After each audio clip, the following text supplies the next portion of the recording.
और हाँ हाँ कहना, ठीक है। एक पंडिताइन थे, तो उनको कोई बच्चे नहीं थे, तो वो मतलब वो ऐसे मतलब बहुत परेशान रहती थी। पंडित तो अपने काम पे चले जाते थे और वो घर में रहती थी, अकेली रहती थी। और वो एक चिड़िया का घोंसला मतलब उनके यहाँ था, तो वो चिड़िया का घोंसला जो था वो उसमें चिड़िया और चिड़ा दोनों रहते थे। तो पंडित जी बोले कि सब समय से होता है, जिसके अंश में लिखा होगा उसको बच्चा होगा। तो फिर भी वो कहे नहीं हमको बच्चा चाहिए, आप चले जाते हैं तो मुझे मेरा समय नहीं बीतता है। तो वो ऐसे मतलब पूजा पाठ कराए, उनके नाम का विधि किए, तो उनको ऐसे बच्चा रहा। तो वो पंडित क्या था, सारे दिन पूजा पाठ कराते थे। तो जब आए तो वो बोले की खुशखबरी है। तो पंडित जी बहुत खुश हुए, कहे चलो अच्छा हुआ, तुम्हारी मन की इच्छा पूरी हो गई, तुम्हें मतलब बच्चा है। बहुत खुश हुए दोनों जन। तो एक दिन उनको खीर खाने का मन किया, पंडिताइन जो थी उनको खीर खाने का मन किया। तो वो पंडित से बोली कि आज हमें खीर खाने का मन है। तो वो बोले ठीक है, आज मैं जाऊंगा जहाँ पूजा कराने, तो मैं उनसे प्रसाद में बोलूंगा कि मुझे खीर का सामान दे दो, जो मुझे पंडित को सब देते हैं। तो बोले मुझे खीर का सामान दे दो। तो वो जहाँ पूजा कराने जाते हैं तो उनसे बोलते हैं कि हमारी औरत को खीर खाने का मन है, तो हमें आज इसमें यही खीर का सामान दे दीजिए, काजू बादाम चावल। तो उनको मिलता है, काजू सब देती है। वो लोग तो आते हैं तो बोलते हैं लो तुम खीर बना के खा लो। तो जब वो चावल मतलब खीर के लिए बोलती है तो वो चिड़ा चिड़ी जो रहते हैं घोंसले में वो भी सुनते हैं। तो चिड़िया भी अपने पति से बोलती है कि आज सबका सुन के इनका सुन के मुझे भी खीर खाने का मन कर रहा है, जाओ तुम भी मेरे लिए खीर लाओ। तो बोली मैं इंसान थोड़ी ना हूँ कि मैं खीर का व्यवस्था करूंगा। तो ये लोग बनाएंगे, जो मतलब पंडिताइन बनाएंगी खीर, तो जो थाली में बचा रहेगा, भगोने में जो लगा रहेगा वो हम खा लेंगे, तो हमारा भी मन भर जाएगा। तो बोली ठीक है। अब वो इंतजार करती है चिड़िया की मतलब जल्दी से बन जाए तो मैं भी खीर खाऊं, उसको भी ऐसे मतलब खीर खाने का मन करे। तो जब पंडिताइन खीर बनाने गई तो क्या था कि पंडित थे, ज्यादा उनकी इनकम तो थी नहीं। तो वो क्या सोची कि मैं कई बार खीर खाऊं। तो वो ऐसे मुट्ठी से चावल मापी, मुट्ठी सारा चीज मापी। अब वो खीर इतनी अच्छी बन गई तो दोनों लोग खाए और प्लेट चाट गए और भगोना भी चाट गए, मतलब सब चाट के खा गए, एक चावल भी नहीं बचा और नीचे भी नहीं गिरा। तो वो चिड़िया को मतलब बहुत दुख लगा कि आज मेरी इतनी इच्छा थी और मैं सोची थी कि मैं मतलब खाऊंगी, लेकिन आज एक भी चावल कहीं नहीं बचा। तो वो बोली अपने चिड़ा से कि मुझे मतलब बहुत अच्छा नहीं लगा, मुझे बहुत दुख लगा। तो बोले कि कोई बात नहीं। तो बोले नहीं, बोले चलो अब हम दाना चुगने चले। बोली नहीं, मैं इनको श्राप दूंगी, वो मतलब पंडिताइन को। बोले अरे रहने दो। नहीं, बोली मेरा जी दुखा है तो मैं इनको श्राप दूंगी। तो उनको श्राप दी कि आपका जो भी बच्चा हो वो मुट्ठी भर का हो, वो श्राप दे देते हैं। तो फिर उसके बाद उनको बच्चा मतलब होती है, 9 महीना हो जाता है, उनको बेटी होती है। तो बेटी बहुत सुंदर, इतनी सुंदर रहती है, इतनी सुंदर रहती है, लेकिन वो इतनी ही बड़ी रहती है। तो सब आते हैं जब बच्चा देखने तो कहते हैं कि बेटी तो बहुत सुंदर है लेकिन बहुत छोटी है।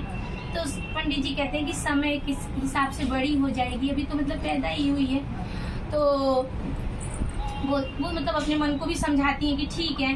अब वो जैसे जैसे समय बीतता है तो जो उसके साथ की उम्र के बच्चे हुए रहते हैं वो बहुत बड़े बड़े हो जाते हैं। और इनकी बेटी ज्यादा से ज्यादा इतनी बड़ी होती है, फिर इतनी बड़ी होती है, मतलब वो धीरे धीरे हाइट किए लेती है। तो लास्ट में वो छोटी ही, तो भाई छोटी है तो छोटी ही रहेगी, कितनी बढ़ेगी।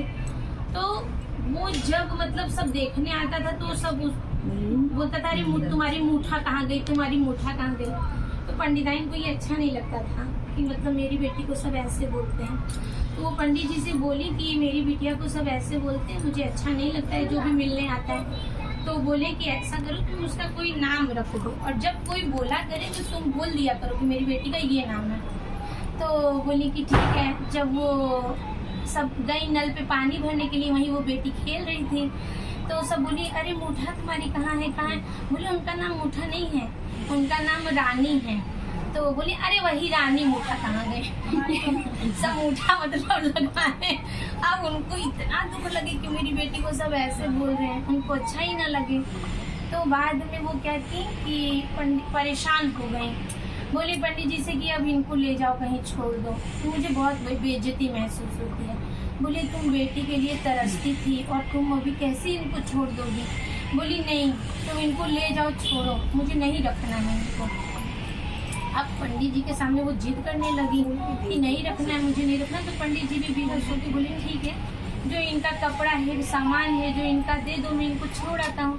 अब पंडित जी को भी मोह लगे, भाई बेटी है, लेकिन भले वो छोटी है लेकिन बेटी तो बेटी, तो वो फिर भी अपनी बीवी के चक्कर में वो जाते हैं उनको लेके। और एक मंदिर रहता है, वहाँ पे ही सोचते हैं कि यहाँ छोड़ दूंगा तो मतलब कोई देखेगा इनको, मतलब ये करेगा, कहीं ऐसे कोई जानवर खा जाएगा उनको, छोटी है वो बहुत, तो वो एक मंदिर में छोड़ देते हैं। तो जितने लोग वहाँ भगवान की पूजा करने आते हैं सब उनको खिलाते हैं, क्योंकि सुंदर तो वो बहुत थी, छोटी थी बस, तो बहुत सब उनको खिलाते हैं, सब करते हैं। तो एक दिन एक राजकुमार, वहाँ का जो राजकुमार रहता है वो जाता है और वो देखता है, तो फिर वो क्या करती है कि वो जो माँ की साड़ी रहती है, माँ के कपड़े रहते हैं, जो उतरता है वो वही पहनती हैं सब। उनको किसी चीज़ की कमी नहीं थी, मंदिर में खाने को भी हो जाता था, पहनने को भी हो जाता था, तो वो मतलब अच्छे से थी, कोई उनको दुख नहीं था। और वो वही साड़ी वाड़ी पहन के मस्त बैठी थी। तो उधर के जो राजकुमार का बेटा निकला तो बोला कि बहुत सुंदर औरत है, ये कौन है? तो वो जाते हैं तो वो मतलब ऐसे बोलते हैं कि क्या नाम है, क्या सब पूछते हैं। तो बोली मैं इसी मंदिर में रहती हूँ। तो उनको ऐसे प्रेम हो जाता है, उनको उनसे प्रेम हो जाता है, और प्रेम में उनको बच्चा भी रह जाता है। अब उसी में उनको बच्चा भी रह जाता है, उनकी वो उम्र हो जाती है कि उनको बच्चा भी रहता है। अब वो राजकुमार उनको छोड़ के फिर चला जाता है। अब वो सारे दिन मतलब राजकुमार के इंतजार में कि राजकुमार हम गए और सब मतलब हमें छोड़ के चले गए। तो वो रोती हैं, बहुत सब आते हैं, सबसे पूछती हैं, तो सब कहते हैं कि उनको पेट में बच्चा रहता है, तो उनको सबकी मदद से बच्चा होता है बेटा। तो बेटा भी इतना ही छोटा रहता है। अब इतने उससे बड़े शरीर में कितना बड़ा बच्चा रहेगा, लेकिन सोचिए उनको बच्चा रहता है। तो बच्चा सब जो मंदिर के पास बच्चे खेलते हैं, वो चिढ़ाने के लिए उनको बच्चे को टाड़ पे रख देते हैं। मंदिर में एक टाड़ रहता है, उस पे रख देते हैं। अब वो मुठा इनको चिढ़ाने के लिए कि ये पाएंगी नहीं। अब वो ऐसे बहुत मतलब ये रोती हैं, उनका जब बच्चा रोने लगता है भूख से, तो बहुत रोती है कि मैं मेरा बच्चा कैसे पाऊँ। इतना रोती हैं वो कि मतलब औरतें माता, ये रोशानी माता की पूजा सुन के जाती रहती हैं। तो उनको सुनाई देता है कि एक औरत और बच्चा दोनों रो रहा है। तो वो लोग बोलती हैं कि कहीं बच्चे और औरत के रोने की आवाज़ है, कहीं चुप रहकर, और औरतें जो रहती हैं बोलती चुप रख कर तो उसे कोई आवाज़ है, बोली नहीं आ रही है आवाज़। तो वो जाती हैं, आवाज़ सुन के तो मंदिर में वो रोती रहती हैं और उनका बच्चा भी ऊपर रोता रहता है। तो सब कहती हैं क्या हुआ? बोली मतलब मेरा बच्चा ऊपर है और मैं पहुँच नहीं सकती।